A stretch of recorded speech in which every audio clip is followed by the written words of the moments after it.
November 1965 saw one of the most widespread power outages in North American history. On the freezing cold evening of the 9th, the grid was operating at maximum capacity as people tried to stay warm when a misconfigured relay tripped a breaker on a key transmission line. The loss of that single line cascaded into a loss of service for over 30 million people in the Northeast US, plus parts of Ontario and Canada. Restoring electricity to that many people is no simple task. In this case, the startup began with a little 12-megawatt gas generator in Southampton, New York. That's about the capacity of 4 wind turbines, but it was enough to get power plants in Long Island back online, which were able to power up all of New York City, eventually returning service to all those 30 million people.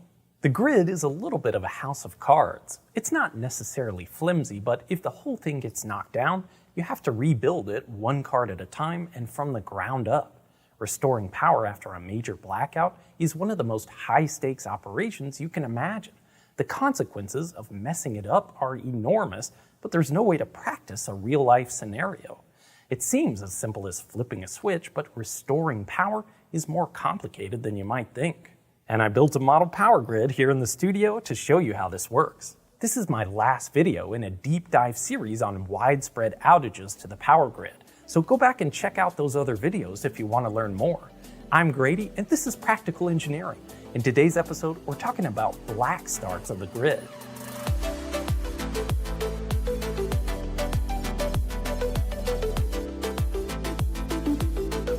This video is sponsored by HelloFresh. More on them later.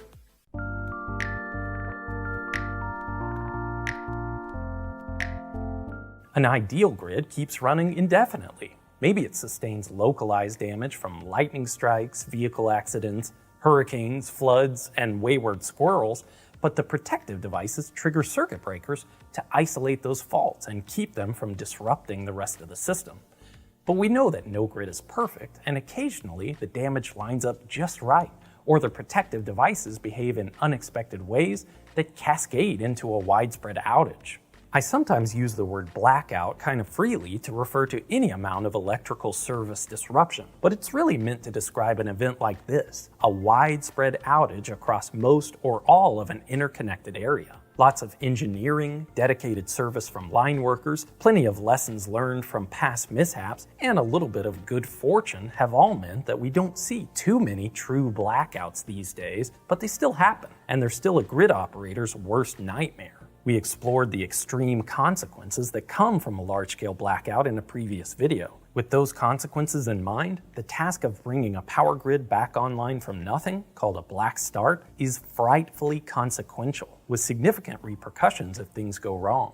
The main reason why black starts are so complicated is that it takes power to make power. Most large-scale generating plants, from coal-powered to gas-powered to nuclear, need a fair amount of electricity just to operate.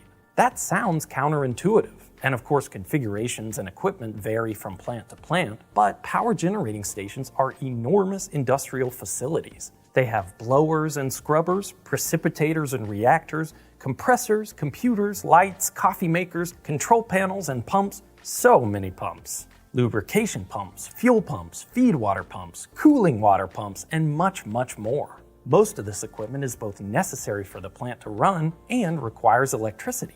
Even the generators themselves need electricity to operate. I don't own a grid-scale 3-phase generator yet, but I do have an alternator for a pickup truck, and they are remarkably similar devices. You probably already know that moving a conductor through a magnetic field generates a current. This physical phenomenon, called induction, is the basis for almost all electricity generation on the grid. Some source of motion we call the prime mover, often a steam-powered turbine, spins a shaft called a rotor inside a set of coils. But you won't see a magnet on the rotor of a grid-scale generator, just like, if you look closely inside the case, you won't see a magnet inside my alternator. You just see another winding of copper wire. Turns out that this physical phenomenon works both ways. If you put a current through a coil of wire, you get a magnetic field.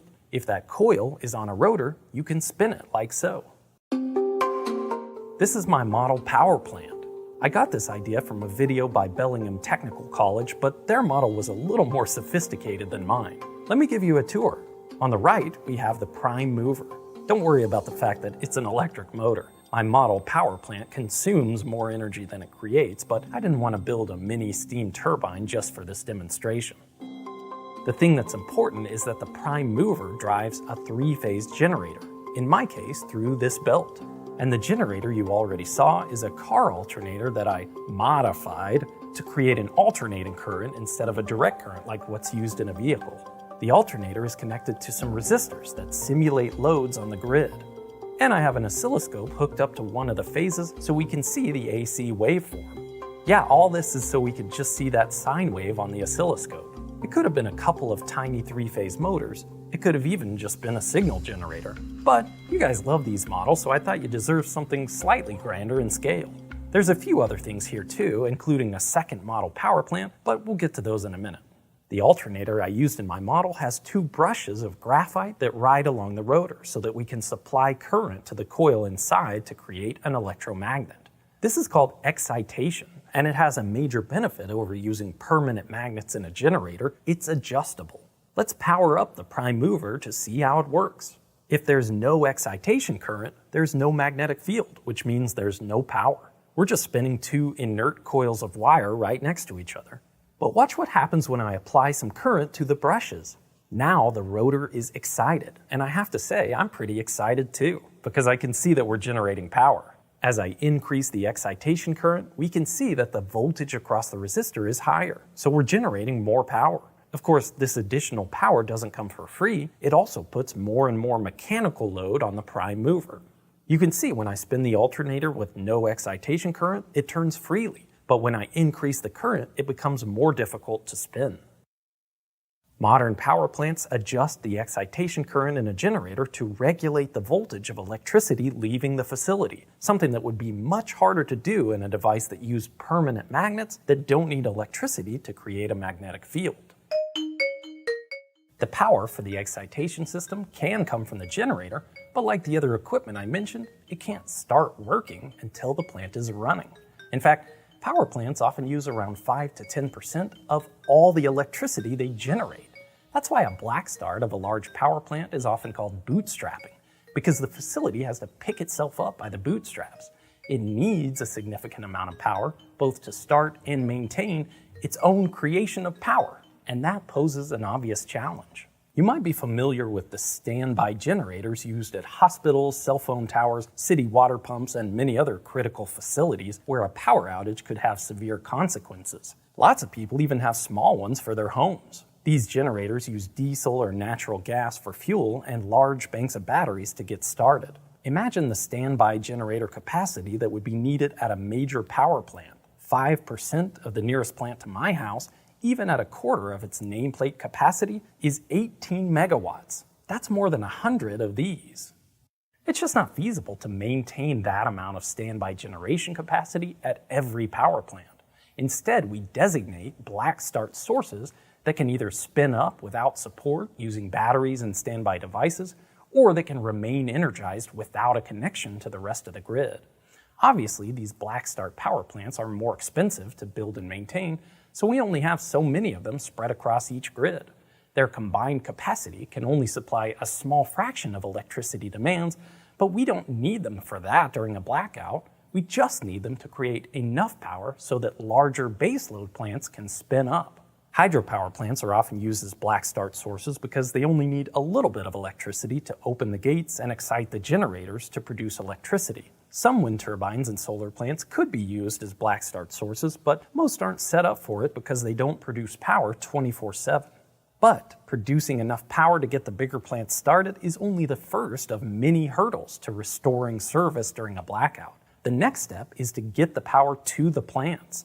Luckily, we have some major extension cords stretched across the landscape. We normally call them transmission lines, but during a blackout, they are cranking paths. That's because you can't just energize transmission lines with Blackstart sources. First, those lines have to be isolated so that you don't inadvertently try to power up cities along the way. All the substations along a predetermined cranking path disconnect their transformers to isolate the transmission lines and create a direct route. Once the Blackstart source starts up and energizes the cranking path, a baseload power plant can draw electricity directly from the line, allowing it to spin up.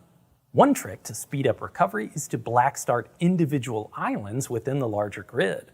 That provides more flexibility and robustness in the process, but it creates a new challenge: synchronization. Let's go back to the model to see how this works. I have both generating stations running now, each powering their own separate grid. This switch will connect the two together, but you can't just flip it willy-nilly. Take a look at my oscilloscope and it's easy to see that these two grids aren't synchronized. They're running at slightly different frequencies. If I just flip the switch when the voltage isn't equal between the two grids, there's a surge in current as the two generators mechanically synchronize. We're only playing with a few volts here, so it's a little hard to see on camera. If I flip the switch when the two generators are out of sync, they jerk as the magnetic fields equalize their current. If the difference is big enough, the two generators actually fight against each other, essentially trying to drive each other like motors. It's kind of fun with this little model, but something like this in a real power plant would cause tremendous damage to equipment. So during a black start, each island, and in fact each individual power plant that comes online, has to be perfectly synchronized. And this is true outside of black start conditions as well. I can adjust the speed of my motors to get them spinning at nearly the exact same speed, then flip the switch when the waveforms match up just right. That prevents the surges of power between the two systems at the moment they're connected. You can see that the traces on the oscilloscope are identical now, showing that our two island grids are interconnected. One way to check this is to simply connect a light between the same phase on the two grids. If the light comes on, you know there's a difference in voltage between them and they aren't synchronized. If the light goes off and stays off, there's no voltage difference, meaning you're good to throw the breaker. Older plants were equipped with a synchroscope that would show both whether the plant was spinning at the same speed as the grid, or faster or slower, and whether the phase angle was a match. I bought an old one for this video, but it needs much higher voltages than I'm willing to play with in the studio, so let's just animate over the top of it. Operators would manually bring their generators up to speed, making slight adjustments to match the frequency of the rest of the grid. But matching the speed isn't enough, you also have to match the phase. So this was a careful dance. As soon as the synchroscope needle both stopped moving and was pointing directly up, the operator could close the breaker.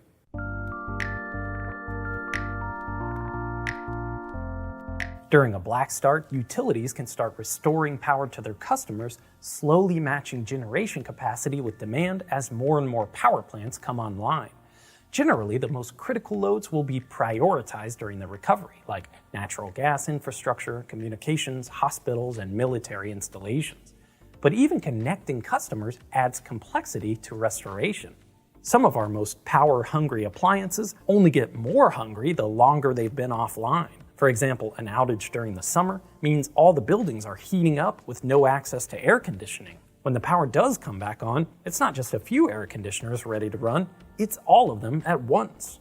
Add to that refrigerators, furnaces, freezers, and hot water heaters, and you can imagine the enormous initial demand on the grid after an extended outage. And don't forget that many of these appliances use inductive motors that have huge inrush currents. For example, here's an ammeter on the motor of my table saw while I start it up. It draws a whopping 28 amps as it gets up to speed before settling down to 4 amps at no load. Imagine the demand from thousands of motors like this starting all at the exact same instant. The technical term for this is cold load pickup, and it can be as high as 8 to 10 times normal electrical demands before the diversity of loads starts to average out again, usually after about 30 minutes. So, grid operators have to be very deliberate about how many customers they restore service to at a time. If you ever see your neighbor a few blocks away getting power before you, keep in mind this delicate balancing act that operators have to perform in order to get the grid through the cold load pickup for each new group of customers that go online. The ability to black start a power grid quickly after a total collapse is so important because electricity is vital to our health and safety. After the 2003 blackout in the US, new reliability standards were issued, including one that requires grid operators to have detailed system restoration plans. That includes maintaining black start sources, even though it's often incredibly expensive. Some standby equipment mostly just does that, stands by. But it still has to be carefully maintained and regularly tested, in the rare case that it gets called into service. Also, the grid is incredibly vulnerable during a black start, and if something goes wrong, breakers can trip and you might have to start all over again.